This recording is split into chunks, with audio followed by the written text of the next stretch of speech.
Hello, Internet. I'm Andrew McDonald, and this is Kickstarter My, a crowdfunding podcast. On this episode, we talk to Mohana Rajakumar, a novelist, professor, and now feature film writer about her Kickstarter project, Me Against the World. Me Against the World is a short film about how who we are and how others perceive us are not always the same thing. In Me Against the World, we are introduced to Mala, whose unlikely friendship with Doug revisits when Harry met Sally, but for a new generation, with an interracial twist. The roots of this project originated as the short story Down in Mohana's Weeds and Other Stories collection. The short they're trying to produce is an extract from the feature screenplay that was a semi-finalist in the Humanitas Awards and the Austin Film Festival. The Kickstarter is still ongoing, and by the time you hear this, should have at least a week to go. So go to Kickstarter.com and search Me Against the World and check it out. And if you like it, leave them your donation. So now, without further ado, let's kickstart my short film project, Me Against the World, with Mohana Rajakumar. So we are here with creator and writer of Kickstarter for Me Against the World, Mohana Rajakumar. How are you, Mohana? I'm doing great, Andrew. Thanks for having me. Well, thank you for joining us on Kickstart My. It took us a little second to get connected, but we're here. We got it. We got it under control. So for anyone who doesn't know about your project, can you tell us about it? Well, I would say this is not another basketball movie, but it kind of is another basketball movie. It doesn't put basketball front and center of it, but kind of explores the emotional landscape of somebody who does play basketball. One of the principals is Doug, and he is a rising star. He's playing collegiate ball, but trying to kind of figure out who he is aside of that. And of course, he meets Mala, his university assigned tutor, to help him, keep his grades up. And it's through that relationship. Mala is, very bookish, but she actually loves basketball. She follows all the stats, all the players. And so that really surprises him. And so through their surprises of each other, they kind of come to figure out who they really want to be, not just who the world thinks they could most easily be. Okay. So this started as I think a spin-off of a short story, or it was a... Yeah, that's right. So I wrote a short story called Down back in 2000 when I was in graduate school. I was taking it as an elective, and it was kind of like an amalgamation of experiences that I and other people I knew had in high school. Back in 2000, I don't think we had the language to kind of understand what I was depicting. But now it's obvious to me, it's looking at people who are kind of on the margins of mainstream culture. So what does it mean to be? It first started as a couple of linked scenes in classrooms. So we first saw Mala in a classroom being kind of terrorized by kids for being Hindu. And then at the same time, Doug is, trying to get into the classroom, but he's late and he's being kicked out. And then that jeopardizes his ability to play. So all these kinds of different factors that maybe when you and I were kids, or, anyone's a kid, you don't understand what's really going on. But when you go back and look at it, you realize all the kind of social factors that are laid on top of our academic experiences. Makes sense. And so clearly it's been a long time coming. You've had this kind of percolating for a while, and you've kept it fresh in your mind still. Well, I was a novelist. Well, I am a novelist, I guess. I stopped being a novelist for about 15 years. And I love my books. And it was kind of like, books are kind of like children. People say, oh, which one's your favorite? And you shouldn't. As we know. As yours sit behind you. Favorite child. Exactly. I wonder if they're listening. I am listening. He says he is listening. That's okay.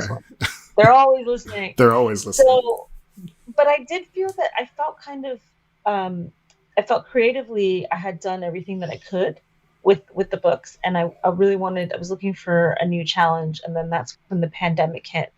And one of the silver linings, there were many, many challenges, but there were a few silver linings, was time. I think most of us were lucky enough to have more time. And for many, that was a curse. But for me, being a writer, it found me back at my desk and really entering into the world of film and adapting scripts. I wrote this, but I also wrote 3 or 4 other projects. And so that's kind of you need a lot of time to make something. And so that was the gift of the last year. Gotcha. So then you had the short story idea. It's been around for a while. You have the time now to flesh it out, expand it, grow it. How did you assemble the team to now turn this into a film? So I actually I entered the short story turned into a feature. So I kind of had to round it out and expand the world from the world of the original world of the story. Because Mala and Doug, they started in high school and then they go on to university in the story. But the film now picks up with them in university when they meet, and takes them forward from that to when Doug gets drafted for the NBA. So lots of kind of nice, interesting, dramatic moments in there. And I entered it into the Austin Film Festival, the 2020 Film Festival, and it made it to the semifinal round, Nice. which is a really big deal. Yeah, 13,000 people enter. And for my first screenplay to go that far, it was like a huge kind of vote of confidence. And then while I was writing, I sort of started thinking, okay, what do I want to do next to enter in this whole kind of new realm? And making a short, what they tell you in film and maybe even television, but particularly in film, is that if you want to, be in the industry, if that's what you want to do, you need to make one. So everyone just grab a camera and make one. So I did a lot of research. I looked at production companies in Atlanta, in Tennessee, in LA.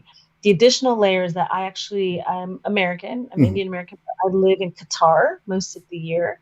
So I knew that this couldn't be a thing that I would piece together, because there's like very fixed amounts of time when I'm in the US. And I had done some indie documentaries for YouTube about life in Qatar, one on the stand-up comedy scene and one on driving in Doha, which is a very cultural experience. So I kind of knew what I was looking for and the questions to ask.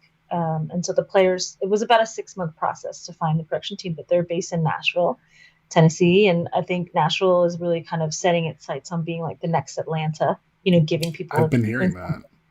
Yeah. So like tax incentives, and there's a lot of talent there. And actually, this is a 75% female-led project. So female director, female screenwriters. And so that's super exciting for us, producers as well. And they're all in Nashville. So I'm the only one. I'm the odd one out. Okay, that's cool. So the Kickstarter, I think, has a little over a week left. What will completing the Kickstarter let you do? Well, completing the Kickstarter is kind of like that next vote of confidence. If we got like one nudge from the film festival, then this would be another big nudge. I've been super encouraged. I mean, we have about, I think, 40 backers, and we're almost at 50%. So that, the people that are backing the project really believe in the project.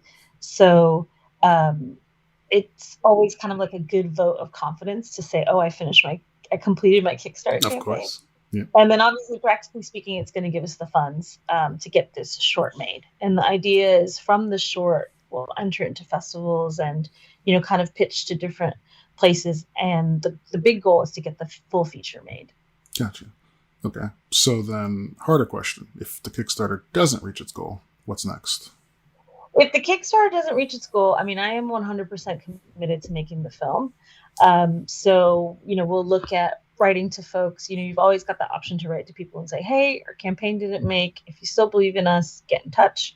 And very kind of sweetly, several of the big donors have had already, when they put in their pledge, said, if you don't hit your goal, get in touch, because I really want to see you make this movie, which is awesome. That is awesome. Yeah. And it's interesting because, Kickstarter kind of advises you to not go beyond 30 days. That in their experience, campaigns 2 weeks to 30 days get funded, but they give you 45 days. And so now in retrospect, I'm thinking, should have taken the 45 days? Yeah. Should have let it go on longer? It's a very hard thing to figure out. I mean, it's, Kickstarters sometimes hit immediately. Sometimes they take a little time to build up speed. It's, there's no exact formula, it seems like. Yeah, well, you definitely have to bring, for any of your listeners who are kind of dipping their toe into the Kickstarter world, you definitely have to bring your initial audience. Even before we launched, I had kind of sent around the preview link to people because I definitely wanted it to come up and be publicized with at least 5,000. Mm-hmm. You can ask for all different kinds of amounts. We're asking for 35, which will cover all of production. So that's the crew, the cast, sound, lighting, everything. And because you don't want anyone to go to a landing page and it say 0, right? Yeah. So we were able to do that. We've met all of our targets, which is really exciting. And now, the next step is to really kind of get broader into that bigger film backing, Kickstarter aficionados. There's some people that's all they do is they look around for projects that they want to support. Yeah. That's people got to hit. Exactly. Makes perfect sense. So outside of this project, how long have you been writing? I would say, how are we going to count? It's such a weird thing to kind of try to trace back your roots because I wrote a short story for my language arts teacher in elementary school as her birthday present. Okay. And the crazy thing about this is she read it and she was like, "Oh, thanks." Oh. And, I don't know if you've seen recently, Meghan Markle copyrighted a story that she wrote in 8th grade. I did not. Yes. Wow. And it's it's registered in the Library of Congress. So I'm just so interested to know, was that her mom? Was that a teacher? Because in 8th grade, I wrote a 250-page medieval romance. And again, I gave it to my English teacher, on a dare. And he read it and he was like, "Oh, this was cute." And then he just gave it back to me. That's exactly what you want. You want effusive explosion. Like, this was amazing when you're that age.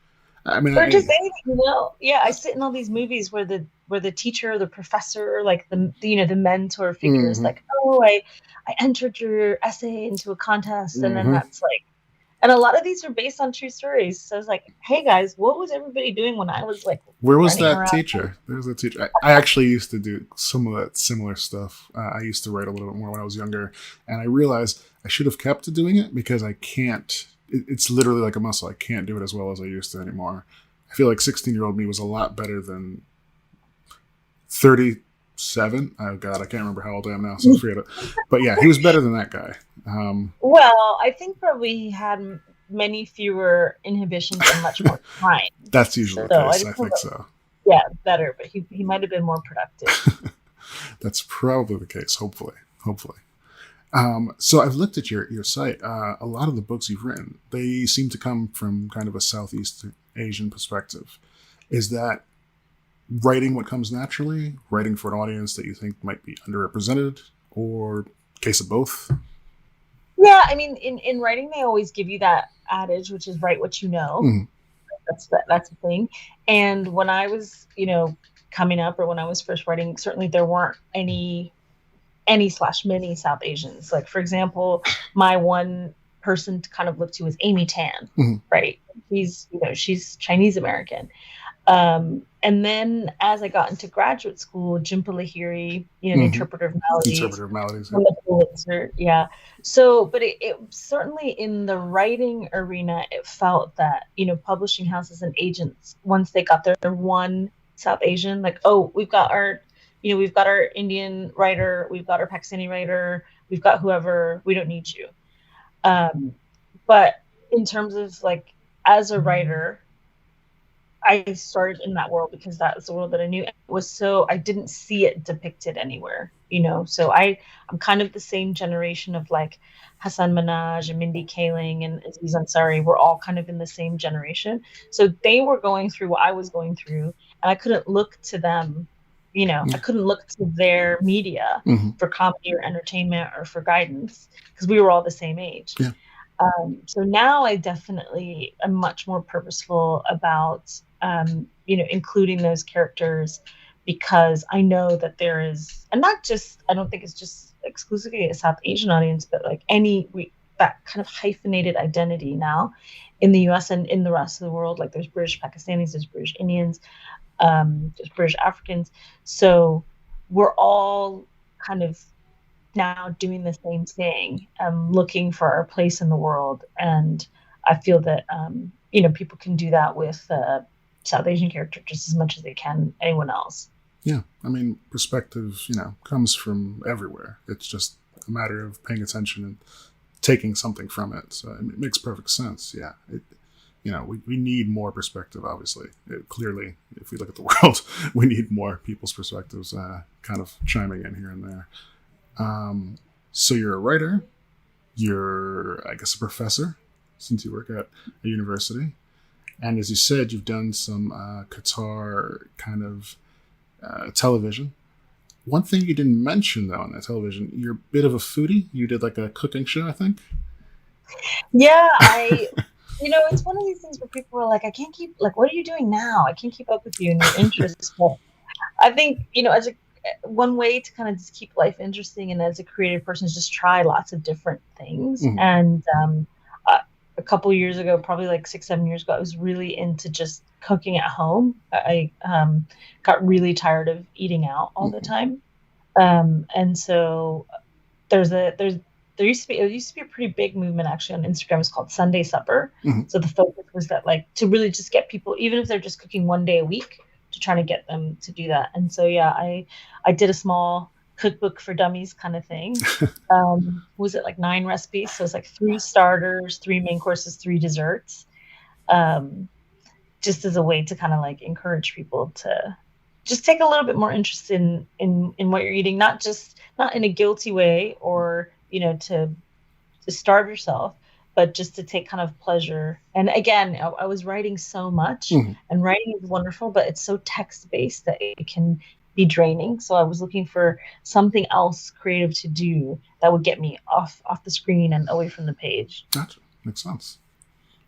So you've done all this so far. Is there anything you feel like you've left that you haven't quite done yet? Like, is there a genre you haven't written? Is there a thing that, like, an idea you haven't touched yet that you're like, I really need to write something on this or like explore this? I don't know if I could do it on my own, but I love sci-fi. Like, I absolutely love sci-fi. And I have like a little special place in my heart for dystopian sci-fi. So, Cool. It's depressing, but it's so, like, I wouldn't go so far as like The Road, with McCarthy. That was too much as a parent. But somewhere between, I don't know if you've ever seen The Expanse. Yes.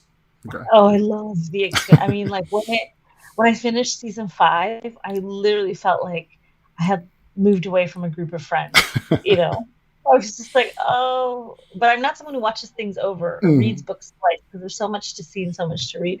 So it's just like, okay, I need to sit with this feeling. It's over. It's over now. So somewhere between The Expanse and A Quiet Place, I would love to. Yeah, that's doable. Eventually. It's doable. And I'm trying to think if there is anything I know of that's maybe Southeast Asian kind of sci-fi. I mean, there's a lot of things that Bollywood touches into. Obviously, they've done sci-fi, actiony kind of elements. There's stuff that obviously, farther Asia has done, like, Japanese does tons of sci-fi.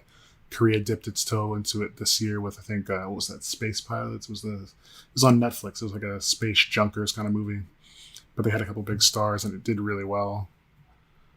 I don't know if I've seen anything from that region. Yeah, look it up. Yeah, so let's see. That's the back burner. Sounds like you need to be the first. Or fantasy, world building is just something that I think, whoa, when I think of Tolkien and how like Elvish actually works as a language, that kind of thing is just so like admirable, but at the same time, I don't know if I could. I mean, it's a lot of work. It's like a life's effort right there, pretty much. Okay. So then, to wrap up, final pitch to audience, your Kickstarter. Why should they fund it? Why is it important? Why will it change their lives? Okay. Well, Me Against the World is a universal story about 2 people who are trying to find their place in the world. And yet, at the same time, it's a unique love story about 2 leads, Indian and African Americans, coming together on screen in a way that we've not seen before. So audiences deserve to see this kind of unique content. And I know that, you guys are going to help us make something beautiful together. Okay. Sounds like a plan. So if anyone is now looking for this, you just need to go to Kickstarter.com and look up Me Against the World. That will find you this Kickstarter by the creator and writer Mohana Rajakumar. You still have time. Donate. Help them out. Help them reach their goal. So Mohana, thank you for talking to us. Thanks for having me. All right. We'll talk soon. I have a dream, that's all I need. I'll make it happen with some work and belief. Know what I want, so I'll take it on. I've made mistakes, but mistakes make you strong. Let's break it down for a minute. I want the crown, I'm gon' get it. You hear me loud, man, I'm winning. Yeah, Charlie Sheen will be grinning. These ladies know that I'm sinning, and this is just the beginning. I'm closing in the ninth inning. There ain't no point in resisting. Living life like a dream, live it right, that's the thing. Every night got a team, I've been tied to the